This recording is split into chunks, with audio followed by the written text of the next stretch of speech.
Hey, welcome into this edition of the GASOCAST. We're going to be hitting on the GASO Fall Classic that we just had this past Saturday night to wrap up all of our Fall Classics. Before we do that, make sure you're following us on social media at Texas Hoop GASO and at Texas Hoops TV. Twitter, Instagram, TikTok. We'll talk a little bit more about that later. And subscribe on YouTube. We're going to have some DFW GASO Classic game recaps up this week. Blue? Going into news and notes of kids that have committed, Joseph Waring is going to Trevecca Nazarene, Ernest Young to Cameron University, Ben Jones to Washington and Lee, Cade Hornecker going to Southern Illinois, Jacob Swoboda, Oklahoma City, and finally Davion Sykes is going to Texas State. His father played there, but his dad said it had less than 1% of his decision of that he was going to commit. Sat down with the head coach and loved it, and there you go for news and notes. Good for those players. Congratulations, and we wish you well moving forward.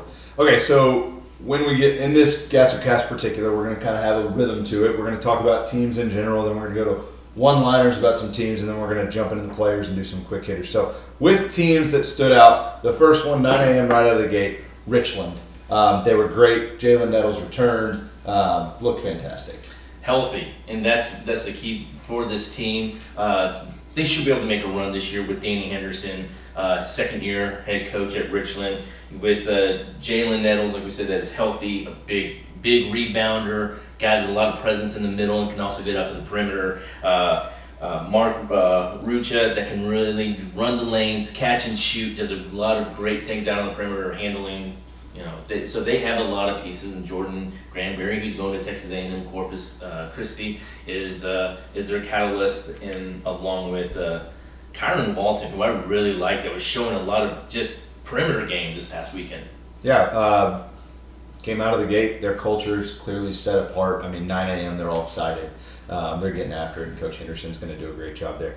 Let's move into TC Cedar Hill, a pretty young team. They don't have 122 on their roster, and TJ Birch really stole the show. We were talking about his growth. Yeah, before he played, you were like, I'm really intrigued with TJ. One thing I really want to see more of was what? I want to see him shoot the ball. And what did he do well in that game right there? He knocked about 5 threes down in like clutch moments. Yeah, with no lack of confidence. He's a gamer for sure. He brings a lot of energy and excitement to that team, and when he's hitting the three ball that efficiently, it's hard for him to stop because where he can get to the rim anytime he wants. He's able to finish and be creative with his finishes at a smaller guard.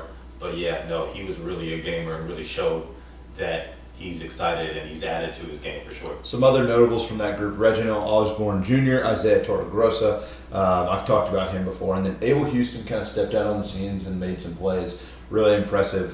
They're rounding out a very, very good team, and they're going to be a tough to beat this season. Duncanville, guys, there's so much that can be said about this group. I'm just going to kick it off when I texted y'all. Yeah. I sat down and started watching Duncanville, and about midway through the first half, I kind of look up and I see Anthony Black, Ashton Hardaway, Ron Holland, Cam Barnes, and Davion Sykes all on the floor at once. And I was like, yeah, there's no one under 6'7" on the floor right now. Anthony kind of running the point guard. And they're just deadly. I mean, as we know, they're going to stick with their formula. Unbelievable in transition. They're going to defend their tail off, and they're going to make things easy for themselves on the offensive end. And coming off the bench, I mean, they're not, CJ Ford's coming in there, running the show, picking up where whoever the lead guard is with this Anthony Black, bringing the ball up, and CJ gives them another pace to go. And so their depth is pretty incredible. I mean, I've said this before in the past. You can split them up into 5 and 5, and then you have Duncanville at number 1, and you have Duncanville number 2 at number 2. Yeah, because you have, Evan Phelps. You have Jackson Prince, who, shot the ball really well. Knows what he's doing out there when he gets a chance to play. He played really well in our tops in Texas.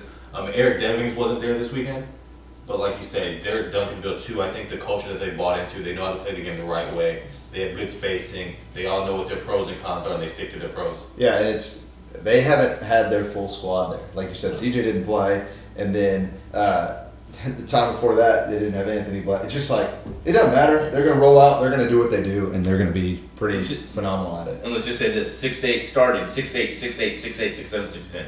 incredible. Like you said, nobody under 6'7". Yeah, pretty absurd.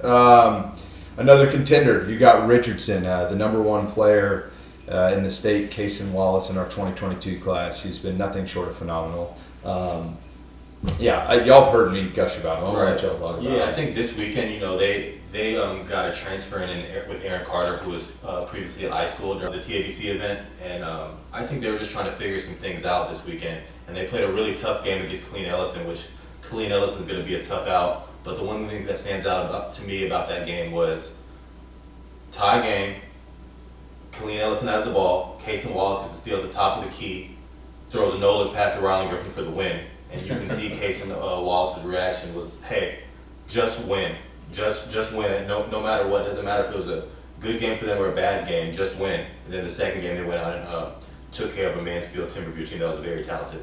I think it's a theme, we always talk about. Our 2023 number one and our 2022 number one, Cason Wallace and Ron Holland respectively, they are the hardest working players. They play the hardest, and it's infectious with their teams, and they're just winners. And their complement pieces are, it's not just the Cason and Ryland show. No. You got Tim Jordan, you got Pharaoh Amadi.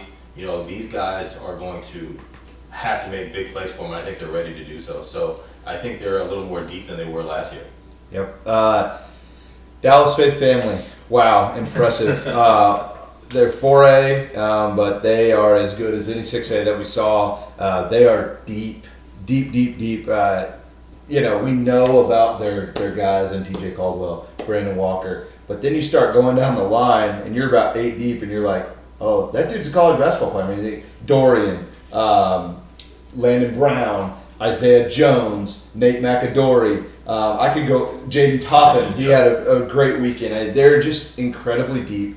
They're well coached. They get out and run. They kind of play that run and gun methodology, defend really hard, and let's go get layups. And I think part of their part of what they bring to the court is that they don't look at themselves as the 4A. They'll worry about district and a playoff run in January. What they are focused on is building off top wins against top teams. And that's what they did this weekend. And like you said, Brandon Walker looks like a guy that's committed. He's going to go to UTA. Yeah. When guys commit, they have a little bit more to them, and he's going out there and he is playing. He played his butt off this weekend. Yeah, I mean, how many teams can lose someone of Jordan Walsh's caliber, and you still look at them and go, they're fine. They're still really, really good. So that's going to wrap up our teams portion. We're going to move into this one-liner portion where you're just going to say your one-liner about a team that you saw maybe when we weren't all together. So I'm going to pass it to you, Blue. Red Oak, I spent a little time on their court. I need to spend more time because they're full of 2023s and 2024s. Nobody really took over the reins of this is their stud, which is good because head coach Chris Davis has a lot to work with, and I'm very intrigued with their young length. They're very guard oriented. So who's going to take over that team, and what's that chemistry going to be like? And so going into the season, that's one team that I have circled, and I enjoyed watching them. It's just I'm trying to get a feel for who their guy is going to be. Yep, I'm going to jump on in and talk about the Colony. Grayson Ryan and Jaden Davis. This kind of dynamic duo, those two really carry the load of the scoring for the Colony. They both had 20-point games. Grayson had a game-tying shot. JD had a game-winning shot. It's kind of fun to see them play off each other. Totally different styles of play. But those two guys you need to keep your eye on, and I think they're really going to help carry the load for the Colony this season. For me, I was really impressed with Waco Midway. It was very refreshing to see two true bigs, and Cole Reed and Caden Powell, that can mix it up. They have a lot of high-low stuff going. They can both exchange, and one can go to the perimeter. Cole Reed's the more physical inside presence, but Caden got in there and showed really phenomenal footwork and just has added more strength to that 6'10" build with length for days. I was really impressed to see how those two work together on the floor. And I think that's the key, that you don't, like you mentioned, you don't see a lot of teams with bigs that are different. Yeah. And then Coach Eric McDade over there in Waco, he has a lot to work with because they can both, especially Cole, can really be physical and allow Cade to do things away from the basket.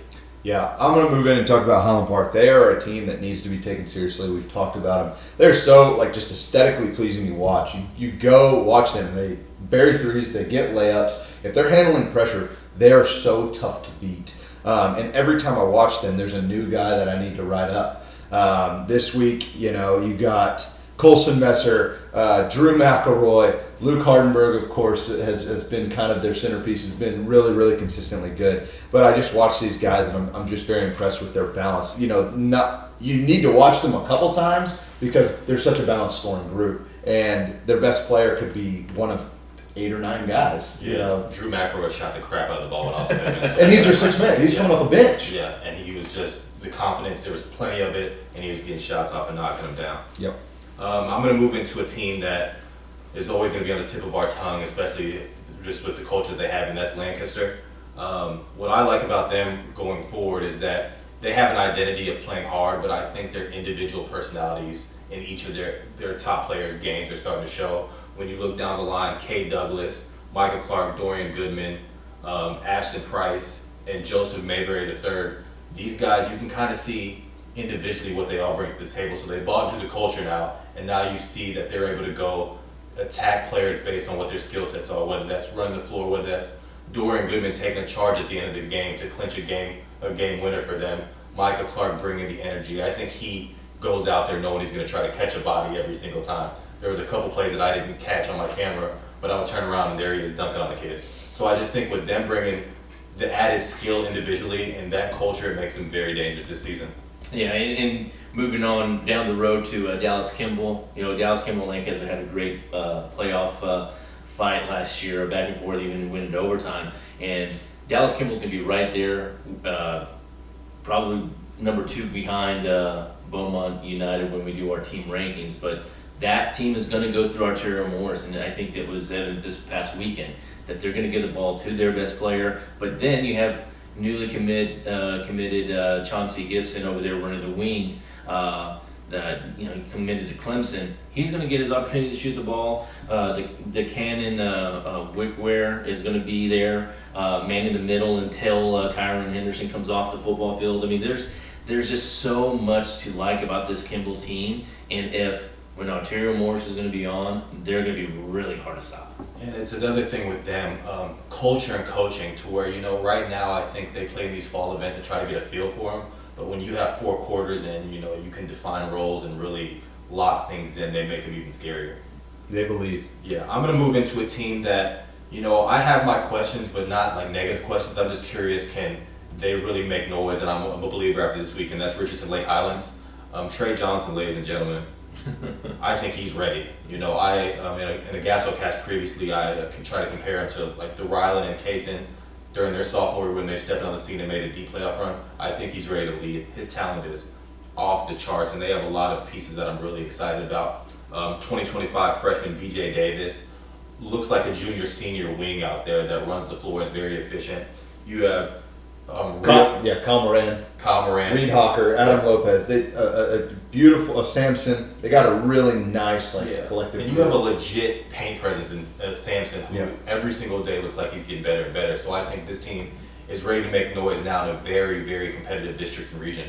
Yeah, especially they have to close the gap between them and Richardson. Yeah, and they're doing that, but can they really just jump over Richardson? That's a tough task, but they have players at every position that possibly could help with that transition. And Joe Duffield, very underrated coach. That guy gets prepared for, I've said it before, just for a GASO Fall Classic game. He has his team prepared. They're fun to watch, and that's a very interesting district in the whole that I'm sure that we'll get to in the future. And the last thing I'll say about them, I know you just mentioned, but Reed Hawker, he's not afraid of anything, and he's legit guard that can go 94 feet and make plays for the talented playmakers he has around him. Yeah, good player. I want to talk about Dallas Carter, a young Dallas Carter, but a very talented Dallas Carter. This is a team that you're going to look at and say, yep, that's them. They're same old. And even though it's younger, even though it's a younger group, they have pieces that are really going to help. They're just going to mature over the year and just get better. You got Chance Puryear, Reese Bell, Cole Williams, Daniel Thomas coming off the bench. They just have a lot of guys that are relentless and that make a lot of plays. And the last team I want to mention is South Grand Prairie. All they do is win. Got wins over McKinney, got wins over Lake Highlands, and I'd say Caden Bennett's probably the most notable. and he is a phenomenal player. He's a guy many programs would want on their team. You know what you're getting out of him game in and game out, and they just get the job done. Yeah, last year they went 24 and 27 and 0 at one point, at one point before they got knocked out of the playoffs. And so you cannot, it's not a sexy lineup at all. But you look at the pieces that they have. Coach Brandon Bennett is going to have those guys ready to go when they step out onto the court. And there's a little bit of a head scratcher. I'm like, okay, how are they going to respond after that big year and losing some of their scoring power? Well, they go out and they just play basketball. They play hard-nosed defense. They do the right things defensively that allows them to score, and that's what Brandon Bennett teaches. You're going to play hard on the defensive end. You're going to be tough. You're going to be rugged, and I'm going to let you play freely on the offensive end. Absolutely. Okay, let's talk about some players. Quick hitters, go, Blue.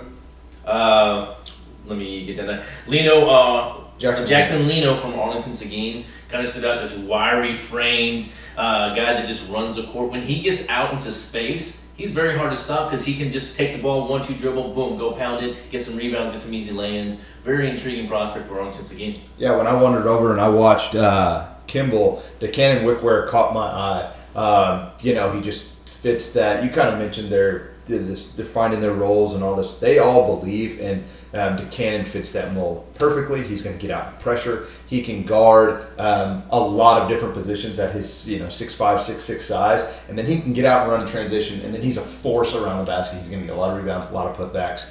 Nice fit with that Kimball group. Yeah, for me, Finley Bizjack, we know he's such a gifted and crafty scorer, can score from all three levels. What I came away impressed with was his ability to find the open man, and it's just high IQ from every single spot on the court. He was able to make skip passes that I didn't even know I saw the guy open in the court, and I was filming it. He was right next to me, wide open. I'm like, oh, here comes the basketball. And there's a guy right next to me.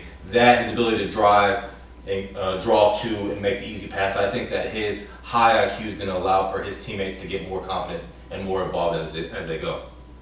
Yeah, just jumping into, I think somebody that's a little bit underappreciated is Chase Henderson right now. Very confident player, knocks down perimeter shot for Birdville, steps in as one of the leaders of this group. I expect big things this year.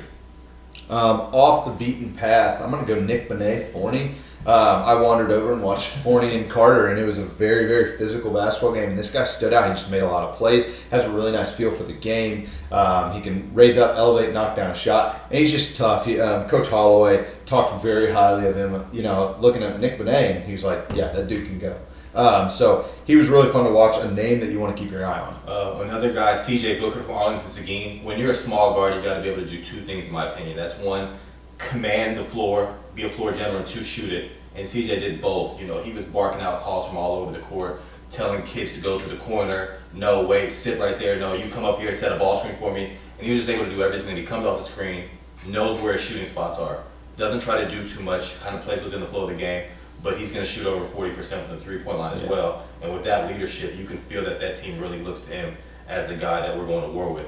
Staying in that southwest area of the Metroplex at Arlington, Martin, KJ Jefferson is a guy that I've seen before. I saw him for 7 minutes, loved him. And after this weekend, wow, doing the exact same things as I first saw. Flick of the wrist and get that ball from one end of the court to the other. His skip passes are on point. He is very smooth with the ball. Bigger 6'3", 6'4" guard that can score from the perimeter, and then he's just going to put his his shoulder into you, get to the basket, finish, get fouled, hit some free throws. We saw him, we kind of waiting for him to get in the game. He didn't start the game, but he came in for whatever reason, we don't know. But he came in, played hard, played within the offense, wasn't trying to do too much. That was something that really stuck out to me. Yeah, no, good for him, because I told you right away, hey, if I'm coming off the bench and I know I'm the star guy and I know they were doing their subs the way they wanted to do them, but I was going to be, I said I would have went in there trying to get mine right away. And there was a time where he was wide open at the beginning of the offense. Nobody was really guarding the three-point line. He just enters into the wing and continues to run their offense, which is something I really respected from him. And I think that just as a coach, that's what you like out of your star player. And he's not going to always come off the bench. This was actually, talk to John Osborne, it was purposely done to just get some guys some minutes. And so, but when the time came down, he produced. Absolutely. I want to talk about Miles Amison. He plays at Birdville. He stands out right when you see him. He's a legit 6'9", 6'10", and this guy's kind of that glue that makes everything stick together with that very competitive Birdville squad. He anchors the defense. He finishes around the rim, and he just You can tell he knows what he wants to do. Another guy, keep your eye on him as he develops. With that size, you can't teach size. And now that he has the IQ on him, that's a player that it's going to be interesting down the stretch here. Alex Bosanakis, I feel like we've been talking about him and his brother for, the past 12 years. But I don't know if there's anyone coming through the pipeline. But Alex is a guy that for Fort Worth Christian really wants to just be the guy in every phase of the game. He'll play great on defense. He goes out and transition and scores. He's the guy that wants to get the ball on the perimeter and knock down the shots, and he's always making big plays. And his swag, his confidence level, obviously helps him and boosts him throughout a game, and he's just fun to watch. Yes. And I'll take Alex Anamekwe. There we go. Man, this get for SMU continues to look better and better every time I see him. And I've said this before, when you play against McKinney, you have to make a business decision to keep him off the glass. And there were plays where I was watching this weekend and the opposing team just didn't make that business decision. He's full energy. He's added skill now to where he's knocking down jumpers from the mid-range and the corner three. But just his ability to change the game with his full effort and crashing the offensive glass is something that McKinney, that's one of the reasons why there's a lot of state rankings that are going to be coming out that have them pretty high. Yeah, I want to talk about the play that encompasses him. A shot was shot, he comes sprinting to the three-point line, and he tries to put one back in, hits the front rim, bounces off the backboard and drops in. He doesn't know it because he's out of the play. Well, he sees the ball kind of bounce on the ground. He grabs it and picks it up and lays it up again. And it's just like that just embodies who he is as a player. So, he's infectious energy. He's a really good player. I want to talk about Elijah Green from Euless Trinity. We saw him in the summer a couple times play, and he has full command of that Euless offense. He gets downhill. He makes great decisions. I didn't see him shoot very much this week. It's because he didn't have to. He was busy facilitating the ball, but he really can shoot. He's a smaller guard, but he uses his shiftiness and his quickness to get wherever he wants. You're never going to take the ball from him. It's on a string. But I like this guy. 2023, he gets stuff done. Very consistent from what he did this league. Now he's translating over to the high school. Absolutely. Let me wrap this up with Garrett Knuckles from Bullard, coach's son. Bullard came in from East Texas to play a couple games, and Garrett really showed what he could do. He can be a ball handler. He can control the offense. He's going to get his teammates in position. Really nice touch from beyond the three-point line, and then he's going to go inside and just make some plays. And very impressed for really kind of the first time that I really locked eyes on him. So it was good to kind of wrap up the night with that. Yep. Thank you for tuning in to this GASOCast. Make sure you're following us on social media. The season is about to start. We're going to be everywhere. He's going to be filming. We're going to be out watching games. We're so excited to get this season going. So make sure you're following us on social media at Texas Hoops GASO, at Texas Hoops TV, Twitter, Instagram, TikTok. We did start our TikTok, launched that this weekend, and we're going to put a lot of content on there as well. And then make sure you subscribe to the YouTube channel. He is putting up game recaps. This is where you can find the GASOCast. And get all things high school basketball, Texas high school basketball. So we appreciate you coming out and watching, and we'll see you next time.